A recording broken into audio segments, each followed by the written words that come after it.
আজকে হ্যালো বন্ধু, তোমরা কেমন আছো? নিশ্চয়ই ভালো আছো।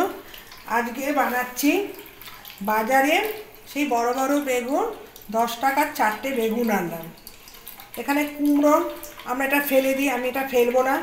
একটু আলু দিলাম, বেগুন, ধনেপাতা, পেঁয়াজ, এই যে রসুন, টমেটো দিয়ে একটা ভর্তা। এখানে একটা ভর্তা, যেহেতু যে চিকেন আছে আর টক দই আছে, তাহলে আমার ভর্তাই করে ফেলি একদম অয়েল তেলে। আর এখানে আমি চিকেনটা রেখেছি, চিকেনের জন্য পেঁয়াজটা ডুবো ডুবো করে কেটেছি, রসুন গোটা রেখেছি। এখানে দিয়েছি আজকে বিট পাতা, তো ঘরে বিট ছিল, বিট পাতা, আদা রসুন পেস্ট দিয়েছি, টমেটো, ক্যাপসিকাম, এই দিয়ে আজকে করব। আমরা তো গাজর দিয়ে করি, আজকে ভাবছি কি বিট বাটাটা কেন দিয়েছি, মশলাটা যখন কষে আসবে না, একটা লাল লাল কালার আসবে, তার জন্য আমাকে এখানে একটু কালো জিরে দিতে হবে। ভর্তা মানে একটু কালো জিরে, একটু কালো জিরে ফোড়ন দিয়ে দিলাম। আর এখানে ভর্তার জন্য প্রথমে আমি পেঁয়াজ আর রসুন আগেই দিয়ে দিচ্ছি।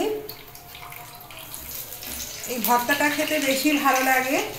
অল্প একটু তেল দিয়ে আর একটা কাঁচা লঙ্কা ভেঙে দিলাম, কোনো শুকনো লঙ্কা দিইনি। এবার টমেটো দিয়ে দিচ্ছি, একটু টক টক ঝাল ঝাল। এবার যে মিষ্টি কুমড়োর অপরে অংশটা আমরা যেমন ফেলে দিই, ওটাও দিয়ে দিলাম। এবার একটু আলুটা কম হয়ে গেছে, আলুটা একটু কেটে দিয়ে দিচ্ছি। এই আলু ভর্তাটা খেতে খুবই ভালো লাগে, তাও আমি ছোট ছোট করে কেটে নিলাম। এইবার আমি বেগুনগুলো সব দিয়ে দিচ্ছি।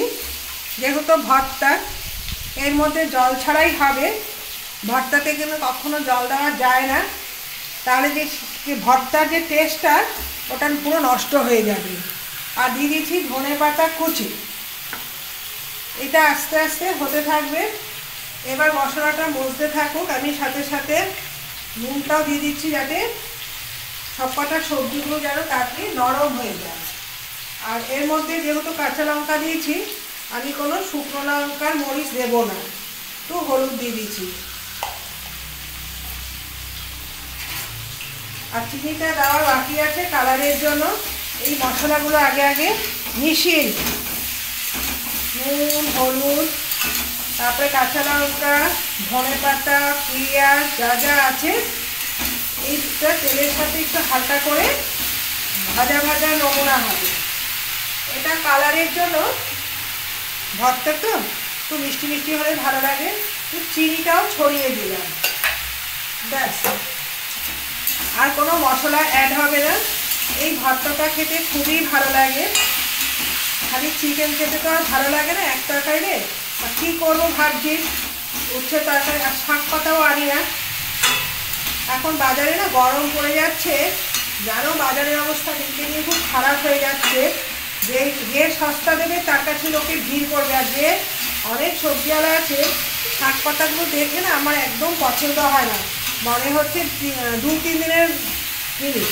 কিন্তু বললো না, এটা রোদ্র থাকতে থাকতে, যেহেতু আগের দিন তোলা হয়, সেখানে গাছের থেকে যখন আমরা চারা তুলে আনি, ও তো আর ওখানে জল সার কিছু তো খাওয়ার পাইনি, শাক পাতাগুলো না খেতে খেতে শুকিয়ে যাচ্ছে।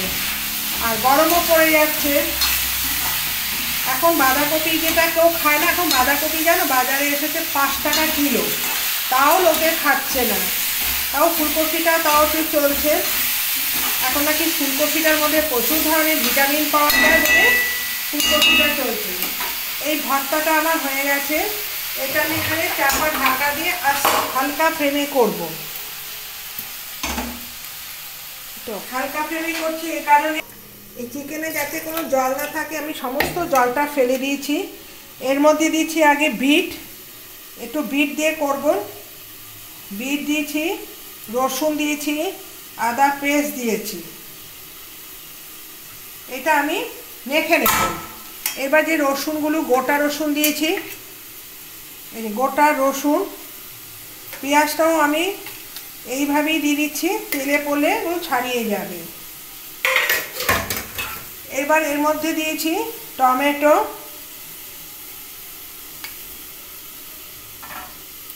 আর দিয়ে দিচ্ছি ক্যাপসিকাম, এবার কোনো মশলাটা দিইনি। এইবার যে আদা রসুন যে পেস্টটা বানানো হয়েছে এইগুলো আমি চিকেনের সঙ্গে মিশিয়ে দিচ্ছি। দেখো বিটে রেখে রাখছি, 10 মিনিট রেস্টে রেখে দেব। ব্যাস, এবার এটা সম্পূর্ণ রান্না হবে সর্ষের তেলে।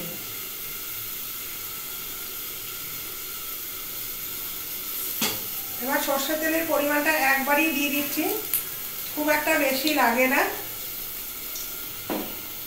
এখানে আমি ম্যারিনেডের মধ্যে চিনিটাও দিয়ে দিচ্ছি, এটা একটু মিষ্টি মিষ্টি আকারে হবে, তাই জন্য চিনি দিলাম 2 চামচ। নুনটাও দিয়ে দিচ্ছি।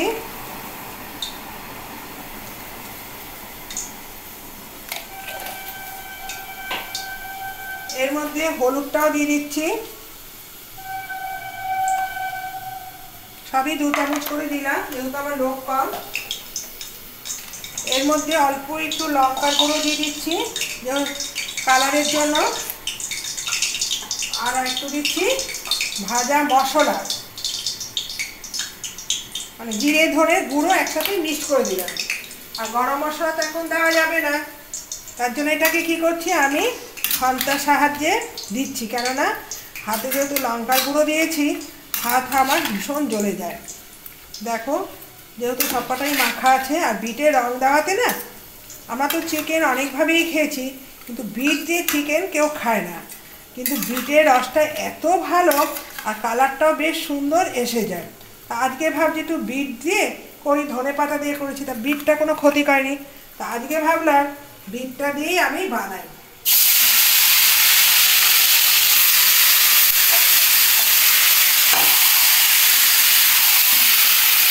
এবার এটা হালকা হবে, কষা হবে আর কালারটা সুন্দর বেরিয়ে আসবে। এখানে আমি কোনো মশলাপাতি অ্যাড করব না, আজকে বানানো হচ্ছে বিট দিয়ে চিকেন। এটা পরে যখন জলটা গরম হয়ে কষানোটা হয়ে যাবে তারপরে এই জলটা গরমে বসাবো এখানে, আর একটুখানি গরম জল দিতে হবে। এই জলটা আমি এখানে রেখে দিই, আর সবসময় চিকেনের মধ্যে একটু গরম জল দিলে টেস্টটা ভালো হয়। তা চিকেনের জন্য এটা নিই, দেখি কি অবস্থা আছে, ভর্তাটাও দেখে নিই।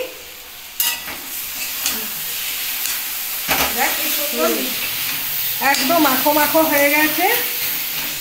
এই বেগুন ভর্তাটা কিন্তু জল ছাড়া করবে, বেগুন পোড়া, বেগুন ভর্তা, শিম ভর্তা, বাঁধাকপি ভর্তা, ফুলকপি ভর্তা, বুঝেছো কত রকমের ভর্তা। আমি এখন দেখেছি না একসাথে সব দিয়ে দেব, চাপা ঢাকা দিতে থাকবো, আস্তে আস্তে মশলাটাও কষে যাবে। আর তেলটা কী হবে কষানোর পর এর মধ্যে থেকে আবার তেল ছেড়ে আসবে, যদি প্রয়োজন হয় তেল দেব, না হলে দেবো না। ভর্তাটা এমনিতেই অটোমেটিক মিশে গেছে, পেঁয়াজ, রসুন, আলু, কুমড়ো দিয়ে সমস্ত ঘরের সবজি থাকার উপকরণ একটু করে মিশিয়ে নিয়েছি, বেশ সুন্দর টেস্টি এখানে হতে থাকবে। আমি এর মধ্যেই গরম জলটা বসিয়ে দিলাম, এটার মধ্যে চাপা ঢাকা দিয়ে জলটা বসিয়ে দিলাম, হতে থাকুক। আজকে আমার রাস্তায় একটু বেরিয়েছিলাম সুগার টেস্ট করতে, কিন্তু দেখে এত ভালো লাগলো, নিজের ছেলে থাকতেও দেখলো না, রাস্তার থেকে 2জন ছেলে দেখতে পেয়ে ওরা কী করলো, নিজে দাদু মনে করে ডেন নাইট বলে আছে ওখানে ডাক্তারের কাছে নিয়ে আসে, তো অন্নপূর্ণা বাজারে আগে।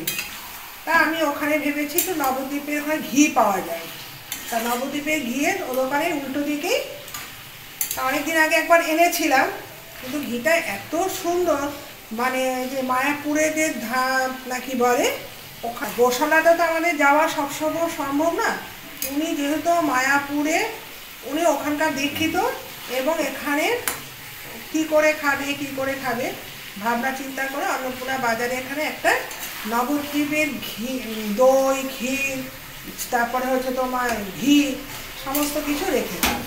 তাও আমি আজকে ওদিকে যেতে যেতে ভাবনা ডে নাইটের উল্টো দিকে একটু ঘি নিই।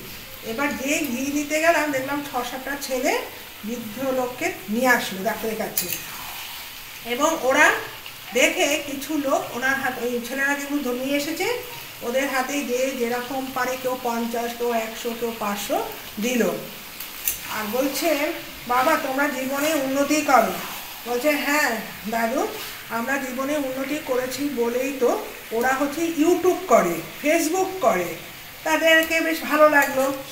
দেখো আমরা সাধারণ লোকে চাকরি বাকরি করেও কিছু করতে পারি না, এরকম অনেক বলছে। ওরাও মানে এগুলো তুলছে, বলছে এখানে আমরা যেহেতু একটা লোককে ডাক্তারের কাছে নিয়ে এসেছি এবং যা ওষুধ লাগে সব তুলে দিল, ওরাও ছাড়বে। তা আমি আর ব্লগে নামটাম জিজ্ঞাসা করিও নি, আমার জানা কোনো দরকার নেই। ওরা ইউটিউব ফেসবুক করে যে আর্নিং করে সেই টাকা তাদের সংসারে যতটুকু প্রয়োজন দেয় আর গরিব দুস্থদের সাহায্য করে এবং তাদের ছাড়ছে। মানে আমার চোখের সামনে যদি কোনো বৃদ্ধরা অসুস্থ হয়ে পড়ে বা কারো সংসারের অভাব হয়, আমরা যতটা পারি তাদের সাহায্য করি। তারপর ওদের ফোন নাম্বার ঠিকানা নিল। আর গরিব মেয়েরা যদি থাকে বা লেখাপড়া যদি করতে না পারে আমাদের ফোন নাম্বারের সঙ্গে যোগাযোগ করবে, আমরা যতটুকু সাধ্য ওদের মাসের আয় শুনলে আমার মাথায় হাত। বলছে আমরা 2 বন্ধু মিলে প্রায় 4 লাখ 5 লাখ টাকা আয় করি। খুব ইচ্ছা ছিল, কিন্তু যেহেতু ছেলে মানুষ তা বলছে আচ্ছা দেখুন আমাদের তো ব্যাংকে রাখতে গেলে সরকার ইনকাম ট্যাক্স নিয়ে নেবে, আমরা কি করি আমাদের সংসারের দরকার নেই, আমার বাড়ি ফ্ল্যাট নিয়েছি, বাবার বাড়ি আছে, আমি নিজস্ব ফ্ল্যাট নিয়েছি আর গরিবদের মধ্যে। আর এদের আশীর্বাদেই কিন্তু আমরা জীবনে সাকসেস পেয়েছি, ওদেরকে অবহেলা করা একদমই উচিত নয়। যাই হোক রংটা দেখতে পাচ্ছ, বুঝতে পারছো কি সুন্দর। আজকে বিট দিয়ে চিকেন বানিয়েছি, ঠিক আছে, জলটাও দিয়ে দিলাম, ব্যাস আর কিছু লাগবে না। এবার চাপা ঢাকা দেব, এটা একটু কষা কষা হবে। আর এমনি এখান থেকে চিকেনের জল ছড়ে, এটা আরেকটু কষবে, আমার হয়ে যাবে। ওপর দিয়ে একটু গরম মশলা ছড়িয়ে দেবো, আমার রান্না হয়ে যাবে। তোমরা সঙ্গে থেকো।